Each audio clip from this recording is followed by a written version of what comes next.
It's a great pleasure to be here today and to speak about my good friend, Dr. JS Rajkumar. We have known each other from the time we were little children. But before that, before I speak about him, let me begin by giving my greetings and warm wishes to Mr. Shashi Vempati, Shri Rohan Dua, and Srimati Shazia Ilmi. Very distinguished co-speakers today, about whom I hardly need say anything given how well known they are.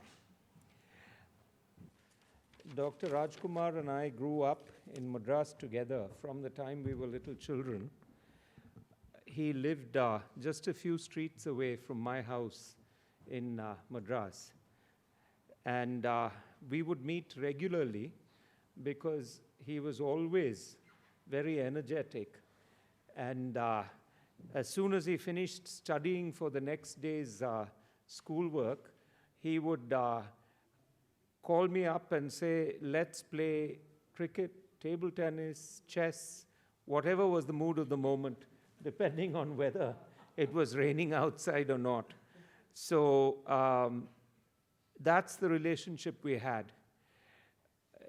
Since we studied together from the time we were little children in Don Bosco Matriculation School, a Catholic school, I also kept track of how he was doing in school. We were in the same class, though he's a year younger to me, and at the time that seemed like a huge age difference. He was an extraordinary student, always at the top of his class, and as I said, full of energy, which is still his defining characteristic. After we graduated from school, we studied together actually in Loyola College in Madras, another Catholic institution, where I think he took the medical stream, that is the science subjects, while I did the humanities, philosophy, logic, etc. And then we went our separate ways. I came here to Delhi where I studied at Hindu while he went into the Madras Medical College, where I think he was always destined to go because his father was also a very famous doctor in Madras. At Madras Medical College, he distinguished himself by always, I am told, being at the top of his class. 32 gold medals, which I think must be some kind of world record, is what he got at Madras Medical College. And then he started practicing as a doctor. Again, given his energy and enthusiasm, you couldn't keep him down. He went to England, where I believe he got an FRCS. He also has an alphabet soup of a whole bunch of other degrees, which as a non-doctor, I'm not competent to tell you exactly what they are. He went on to found the Lifeline Hospitals group, which works in a good part of Asia, I'm told, including in the Middle East. So it was quite interesting that after we went our separate ways from Loyola, we didn't meet again until many decades later because I went to the United States. But as families, we were in touch, and I believe that even when he got married, he tells me that he had visited my father's home in Delhi on the way to his honeymoon, with his wife. So our histories are really intertwined in that sense. At the ripe old age of 58 or so, he has now decided to further diversify his activities and take the plunge politically. So, as I said, he has a lot of energy and enthusiasm. He is widely read across multiple disciplines. We lawyers are lucky that he chose not to diversify into law as well. So and that he chose only to take the plunge into politics. Now I'd like to tell you a little bit about this book that is being launched today. It is about one of those freedom fighters who we never heard of when we were studying in school. His name is Chemparakam Pillai, who was born in Trivandrum but is of Tamilian origin. I had no idea that he existed ever until I read this book by Dr. Rajkumar. And on reading it, I realized that we have pretty much effaced the history of the path that India did not take. In our school days, we learned about Mahatma Gandhi and the freedom movement only from the perspective of non-violence and how India managed to gain its independence through the path of non-violence. And of course, the path that Gandhi chose was brilliant in its time. In a country of a few 100 million people, a few thousand British were able to rule because our people simply did not know, given the vast extent of the country and their illiteracy, they simply did not know that this wasn't the natural order of things. Gandhi's brilliance lay in the fact that he managed to tell people across the length and breadth of India about the importance of truth and nonviolence and how this was the only way that we could improve ourselves and defeat the British. In many ways, this is the first experiment, I believe, ever for a country to free itself from colonization against a power with superior arms, only through the power of truth and nonviolence. Having said that, however, I think we have completely forgotten the history of those who could see what the British were doing to us and wanted to free us through the same path that the British had chosen, which is to use arms in order to free ourselves. We've heard of some of these heroes like Bhagat Singh and a few others. We have simply forgotten about the others, all of those like Chemparakam Pillai, who took great efforts to weave together and knit together a freedom movement based upon fighting the British with arms. He was born in Trivandrum, as I said, where while he was studying at school, he coined this slogan, at least that is what I learned from the book, Jai Hind, which he used consistently to emphasize the importance of the notion of India, of Hindustan, whatever, of Bharat, whatever you may call it. That notion was something which was quite extraordinary in India at the time when he coined the slogan, because India or Bharat was a disparate collection of little princely kingdoms and areas that had been conquered by the British in the 2.5 centuries or so before that, before the time in which he was born and studying in school. There he met a gentleman called Walter Strickland, who was a professor, a German professor, and who apparently was traveling in India in disguise to find idealistic young Indians who would be able to fight against the British in the war, in the coming war that that Germany would wage against England. He found Walter Strickland, that is Chemparakam Pillai met Walter Strickland by sheer happenstance. It so happened that he saw a man who was slumped, a white man who was slumped on the road, badly ill and unconscious. He then took him to his home and had him nursed through his illness until he recovered. It was then that he discovered that Walter Strickland was actually not a beggar, as he seemed at that time, and was actually a wealthy man. But Walter Strickland had plans for Chemparakam Pillai and his friend.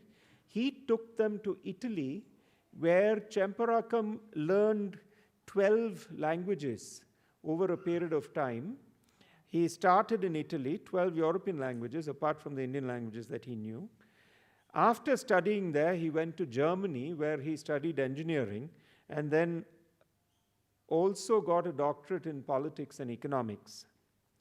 He became a spokesperson for India's cause in Europe at that time, at a time when the British Empire was at its peak. As they used to say in those days, the sun never set on the British Empire because there was always some part of the empire that had sunlight. Now, in Germany, he organized the pro-India movement and also founded the Indian National Volunteers. He met Subhash Chandra Bose in 1932, I believe much later, in 1932 or so, shortly before his death. More importantly, however, during the First World War, Chemparakam met Kaiser Wilhelm, who took him under his wing, and organized,